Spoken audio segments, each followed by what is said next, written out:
Hello and welcome to the Girl Fit Method podcast. Okay, today's podcast episode, well, it hasn't really gone to plan because my plan was to answer your voice memos for this podcast, which I'm super excited to be doing, but I've decided to change that at the last minute. Now, the reason for this is because I mentioned on my Instagram, I think it was last week, about how I was taking a bit of a break from Instagram, and then I had sort of a really horrible event happen in my life. And I thought about sharing a little bit about my own mental health, and I guess like in the hopes that you guys, if you are struggling at the moment, would feel less alone. It's a very vulnerable thing to talk about, but I feel like in vulnerability, that's when we can really connect with each other. And to be honest with you, I don't really have anything to hide. I'm very much an open book. But talking about my mental health is something that still makes me really nervous. It is still something that's, it just feels a little bit cringy. I don't know if any of you have read any of, what is her name? That is so annoying. She's like my favorite author. And of course, it has just absolutely slipped my mind right now. Anyway, she talks about a vulnerability hangover. Her name is going to come to me, trust me, in the middle of this podcast episode.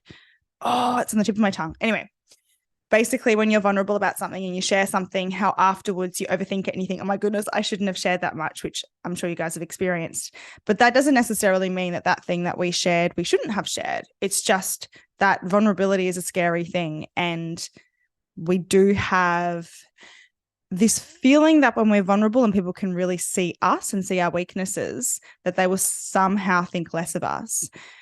And that's just not true. I always think in the hardest parts of my own life, I've always sought out stories from people that have been through the same thing as me. So I felt, number one, less alone, and number two, that it wasn't going to stay like this forever. And so that's what I'm really hoping that this podcast episode is for all of you guys. And I want to be more open and vulnerable with my podcast to be able to connect with you. There are going to be like a lot of changes coming up very soon with the podcast, which I'm so excited for. And these changes really align with, I guess, the person I am today. The past 12 months have been so transformative for me in so many different ways that I guess like my lease on life and my view on life and outlook has changed significantly. And I think through the mistakes that I've made and the hard things that I've gone through, that I feel like if I can share that with you all, it's going to be beneficial in that I'm sure the stuff that I've been through, a lot of you have also been through and maybe currently are going through. So the reason I'm recording this podcast episode is because last week, a very, very close person to me, and trigger warning right now, I'm going to be talking about suicide, but a very close person to me tried to take their own life. And I love this person more than I can even put into words. And the light that they bring to my life and to those around them, and the amazing qualities that they have and the kind heart that they have, is so appreciated by everyone around them and also by me. You know, they are like such a big part of my life. And I thought about how hard it is when you're in a position where you feel like there's no hope, that would be your only option. And it was heartbreaking to think that this person felt that way when they are such an integral part of so many people's worlds and are just such an incredibly valuable person on this planet.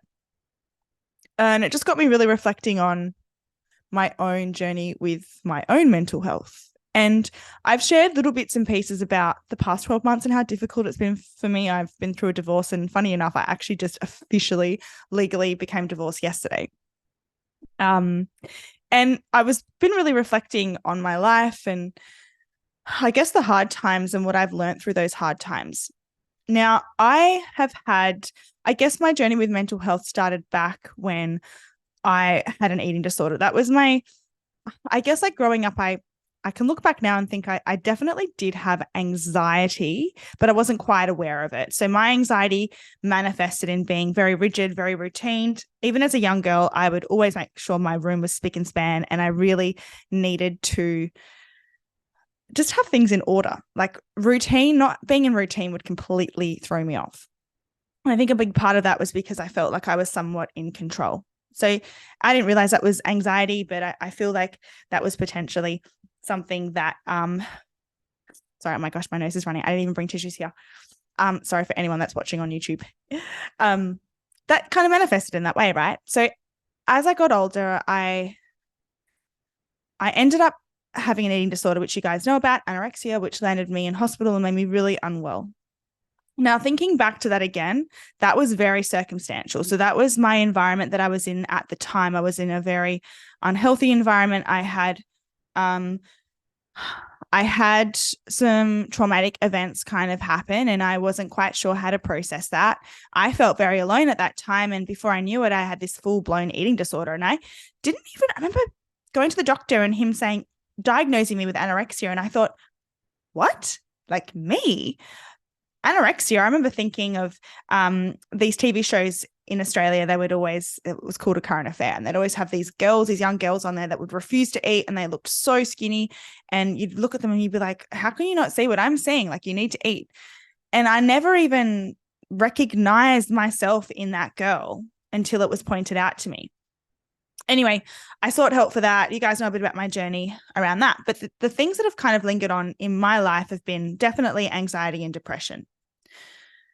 My anxiety and depression, I think is the same with probably a lot of people, can be situational. I think at heart, I'm a very positive person. I love life. I love people.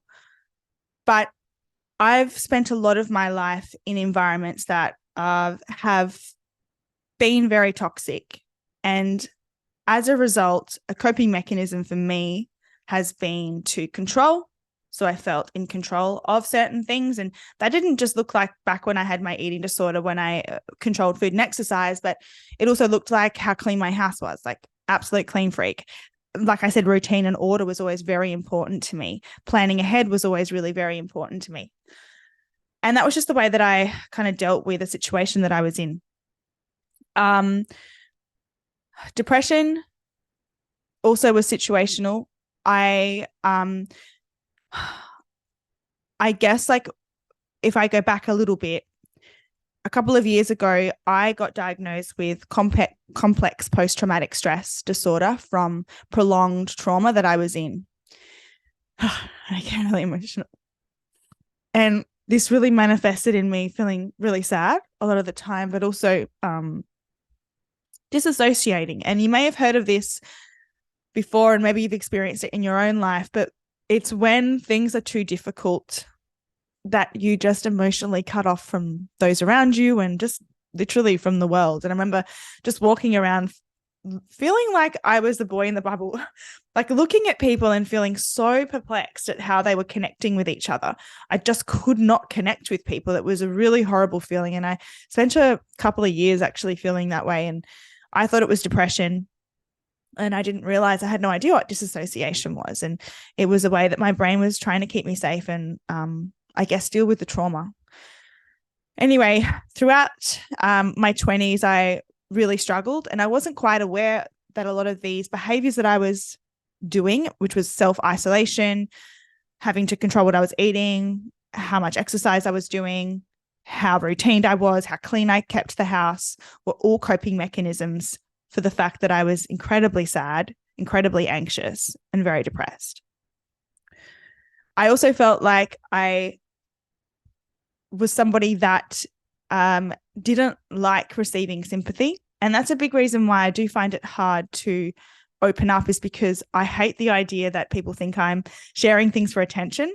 I actually hate attention on me, which I know seems really strange because I'm on social media and everything, but I cringe when people look at me. I don't actually like eyes on me, and I don't like attention on me. And so for me, letting people in and communicating how I was feeling, I was always worried that, number one, I didn't have a relevant reason to be sad. There was always people that were worse off, but also I didn't want that attention in a way. I didn't want the help. And maybe part of that was the fact that I had trust issues, which I definitely do have trust issues that I'm working on. However, I was really isolated in that. And I think if I had reached out and sought help earlier, that I would be able to recognize that these behaviors really weren't helpful, and that I could find additional behaviors or habits that would be able to help me cope with the feelings that I was feeling. And actually, probably more importantly, allow myself to feel those feelings. Because what I did for the majority of my 20s is feel so terrified of facing what was making me sad that I tried to just cancel out that noise with anything that kept me distracted. Anything. Like, I would not sit still. I wouldn't let my mind be still. It was go, go, go, go all the time, exercise all the time, just doing stuff that was completely time wasting so I wouldn't have to sit with my own thoughts. And a big lesson that I've learned is that we all have times that we feel flat and we feel bad, and you actually need to allow yourself to feel all of those feelings, because if you don't, you suppress them, they will come up at some point. It's like a volcano. You can suppress it as much as you possibly can, but at some point it's going to explode and things are going to rise to the surface, and it's going to be worse because you've squashed down all of these emotions and all of these hurts and fears for years and years and years and years. And as that builds up, that explosion is going to be even bigger. Where if you had just dealt with things as they had come along, they're much easier to tackle. And that was a big mistake that I made in my 20s, and something that I have had to learn over the past couple of years. Now, if we fast forward to the past 12 months, the past 12 months have been by far the most difficult of my entire life. And I've been through some really hard things in my life. I've been very blessed in other ways as well. Once again, there's always someone that is worse off. But, I've had my fair share of life's hit me, just like it's hit you in different ways. But the past 12 months were horrendous, so horrendous. And there was a lot that I was dealing with, and behind the scenes, I suppose, when you're running a business, you can't fall down into a heap, especially like I became financially independent. And so I needed to keep a roof over my head. I couldn't stop working. That was really very challenging, because I really feel if I look back, I did need a rest and I needed a break, but I had to grind throughout that period. And I feel like I've somewhat made it out the other end, the worst of it anyway. Obviously, I had a breakdown of a relationship, which was very difficult. But alongside that, what was probably the most difficult thing was that I had to completely rebuild myself. Now, you may have been in a position similar to me where you've had to cut out certain people from your life, or you've decided that you want different things from your life, and you're in this awkward position where you're transitioning out of who people thought you were, or who you were, or who you thought people wanted you to be. And so you put that mask on and you became that person to please others. And then you realize that's not the life that you want. And so you begin this transition process. However, that in between stage is really, really awkward, because you're finding out who you are. You're finding out what makes you happy. And along the way, you're losing everything. You're losing the life that you had. And so it's a very isolating, very lonely place. And over the past 12 months, I've felt such sadness, more than I would ever hope to feel ever again, and helplessness and hopelessness and loneliness. And loneliness is something I want to touch on too, because it's very kind of taboo, and you can feel a bit stupid saying you're lonely and that you don't have anyone and that you've got no friends. And if that's you right now, I want to let you know that it's actually really normal, and the majority of us go through it. It's normal to feel isolated and lonely, and that you don't have people in your corner. It's not nice. It's probably one of the worst feelings ever. I remember one night feeling so deprived of human interaction that I was just desperate. I was like, I got to pay someone to hug me. I felt so isolated and alone, and it was almost a physical pain, that pain of loneliness. Looking back, if I could give some advice on those times, it would be just to reach out, and to reach out to somebody that you trust. And sometimes we feel like there's not many people that we can trust. And what I've learned is that it's much better to have a small amount of people, a few people in your life that are rooting for you, that believe in you, rather than having a whole bunch of people that are so surface level, or that don't accept you for exactly who you are. it is so shallow, but it's those real connections, those people that you can go to and be completely vulnerable and be like, hey, I'm feeling alone here. I need help. And they're there for you with zero judgment. They're the people that you want in your life. So with loneliness sort of put aside, that's a really hard emotion to feel and really terrible situation to kind of be in. And I feel like I felt the full force of that. I want to talk about feeling helpless and hopeless. A really big lesson that I learned and that really helped me overcome the darkest times in my life is that I hung on desperately to the fact that I knew that nothing lasts forever. And always, you guys know, it's like, I should trademark this, but I talk about seasons in your fitness and nutrition journey. And I talk about how those seasons are going to look different. So your season that you're in right now is going to look different to the season that you're in 6 months ago. And that's because we evolve and change. Life can change in an instant. Like tomorrow, you could be in a completely different season of your life due to circumstances. Now, that's scary, but in part, it's also comforting because when you are going through really hard times, there is an end date to the season that you're in. And sometimes it's purely just about grinding. It is about doing the bare minimum. I was talking to a client the other day and she was really disappointed that she, in this particular instance, she's going through some stuff and she hadn't done all her workouts and wasn't tracking. And I was like, listen, you need to be really realistic with the season of life that you're in and how your expectations have changed or need to change because you're in a new season. And what you're trying to do is you're bringing in these expectations or behaviors that you did do prior, maybe when life was much easier. And now you're telling yourself, I need to do this right now as well with all of this stuff going on. And I think that can just absolutely compound things. I know for me, I had to let go of so many expectations and even things that I did in the past that helped me. I just couldn't physically do it. And so knowing that in this season, number one, it's not going to last forever, but also I need to change maybe my habits or I need to lower my expectations so I just get through this period of my life. And you know what? That's awesome. I should be celebrating the fact that I got up, had a shower, and went for a walk today, the same way I would celebrate if 6 months ago I was in a different place and I was able to train 5 days per week and meal prep every week. There needs to be the same amount of self-compassion and you cheering yourself on depending on where you're at in that stage of life. Otherwise, all you do is feel worse about yourself. And when we feel worse about ourselves and we have this negative dialogue about how we're not good enough, how we can't do anything, yet we're feeling depressed and we're already feeling really bad about ourselves, we're just making the situation worse. And it's actually not motivating for us to want to change or to want to improve. We just feel defeated. And that's where we go, we're never going to get out of this. When in fact, it is a new season and this season will have an end date, but it's going to look completely different to the previous one. After this happened to this person in my life the other week, I guess I was compelled to be honest with you guys about how I struggle too. And that is because it is the human experience. And it doesn't matter how quote unquote successful you look, how rich you are, how much fame you have. Being a human and being imperfect is something that we all deal with. And life is something that we all deal with. And my mentor said to me when I was going through this really difficult time, and it's something that has really stuck with me.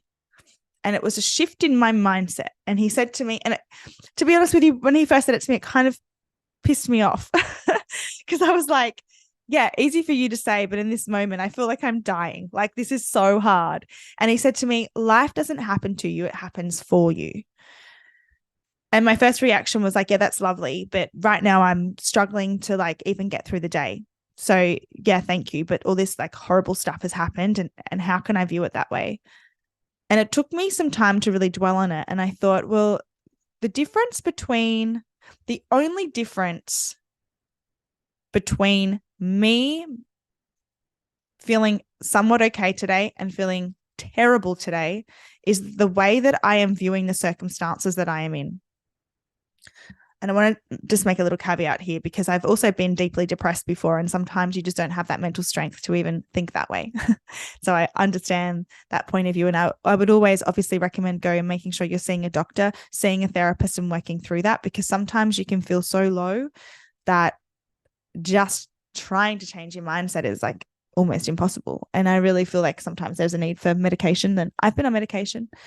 I'm all for it if it works for you.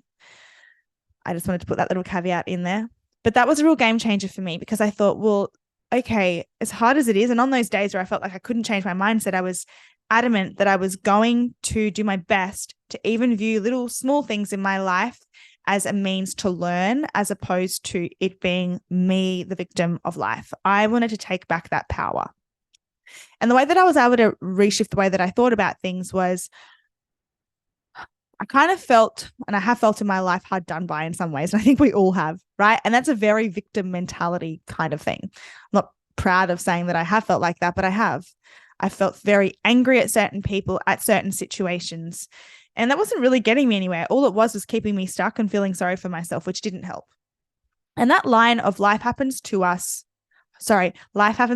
not to us, changed that for me, because I thought, well, I'm going to take back my power. What I realized is that I was giving this power to my situation, to the people that had hurt me, and I was giving them more of me.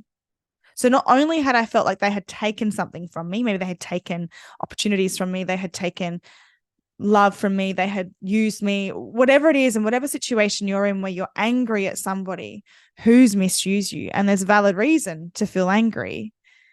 If we continue to stew in that, all that happens is we give that person more of us. We lose more of our life to them because we're not taking ownership of our own life now. And I realize that at any point, and for you, at any point in your life, you're actually in control of every single decision that you make, which is a very powerful thing. And so I decided, screw it. I am not going to let circumstances, people take one more ounce of me. And this sounds really much easier said than done, but it just looked like every time I felt sorry for myself, or I felt like I couldn't achieve something because of a certain person, I was just like, no, I am going to live the life that I want to live. And that requires me to take action today and to not stew on what has happened in the past and maybe how that's going to keep me from pursuing things in the future. And it was kind of like this wake up for me and this total mind shift. And like I said, it's a work in progress. And I think I would never be at the point where it's like, I never feel upset or angry, or I never feel like I'm a victim. I think it's a part of just human nature, that's just what we do. But I refuse to make it a habit in my life. And since then, what's happened is opportunities have opened up. Now, life for me has still not been smooth sailing. I've still had horrible stuff happen, horrible stuff happen, and things haven't gone to plan. And I've lost out on opportunities, and decisions I've made have been really terrible decisions. Like, I've made so many mistakes over this past 12 months. It's been unreal. However, I've decided to think of everything as a learning lesson, and also decide that every decision I make is my own decision for the life that I want to lead. And that's really been a game changer for me. This is what I'm hoping I can help my friends with, is understanding that no matter what past hurt has happened to them to make them feel the way that they are right now, is that they have this beautiful opportunity of life. And every single day is a real gift. It's a real gift, but we can sometimes not view it as a gift if we aren't thinking right and if we aren't in the right mindset. Once again, if you're really stuck, and I know what it's like being stuck in a loop of anxiety where you can't kind of break those negative thought patterns, then absolutely seeking medical help is really important. And I really encourage people to do that. However, I always feel like there are certain things that we can control, whether they be tiny or whether they be large, whether that is today, that one thought that always pops in my head, I am going to try and shift it and change it into a positive. And that could just be one of the many bad thoughts that you have. Start small. Don't put high expectations on yourself, and know that at any point you're actually in control of your life. and that life happens to all of us and you're not alone. This episode was a massive ramble, but that's kind of what I wanted it to be. I just wanted to get off my chest how I was feeling and just sharing with you all that I'm human and we're all human. And the beautiful thing about being human is that when we share our human experiences, we feel less alone, we feel more connected, and we realize that maybe what we're going through isn't actually as bad as what we think it is. When we're left alone with our own thoughts to ruminate, sometimes we can catastrophize things. When we understand, oh, this person's been through this as well and they've overcome this as well, it's incredibly encouraging. And I, throughout my journey, always sought out people that I felt I looked up to. So mentors or people that were really successful in business or whatever it is. And I would listen to their darkest times and tell their stories, whether that be on podcasts or in books about how they struggled. And for me, that was so encouraging because I thought, well, they've still gone on to achieve X, Y, Z. And in fact, some of them still continue to deal with these things, deal with poor mental health and still achieve stuff. It's not something that's going to keep you stuck for the rest of your life unless you allow it to. All right, I think I'm going to leave that there. Thanks for listening. I really hope you enjoyed this podcast episode. If you enjoy these kinds of chit chats and me being honest and vulnerable and you want to hear more, please let me know. I'd love to hear it. I'm definitely going to have a vulnerability hangover after recording this. I'll wake up tomorrow panicking, but the biggest lesson I've learned in my life is that sharing, giving, being kind and being vulnerable will make a positive impact on others. And that's where joy is. And that's where contentment is and happiness. And I truly hope that this is going to be some form of comfort for you so that you don't feel alone. And obviously my DMs are always open. If you just want to send a message to me, that's exactly what I'm here for. Well, if you enjoyed the podcast episode, guys, if you haven't already, please subscribe, rate and review the podcast. I give away a Gymshark voucher once per month. For anyone that does leave a rating or a review, screenshot it, send it through to my Instagram, either my podcast Instagram, which is Girl Fit Method Podcast, or the Girl Fit Method Instagram account. Until next time, guys, big love, Coach Tash.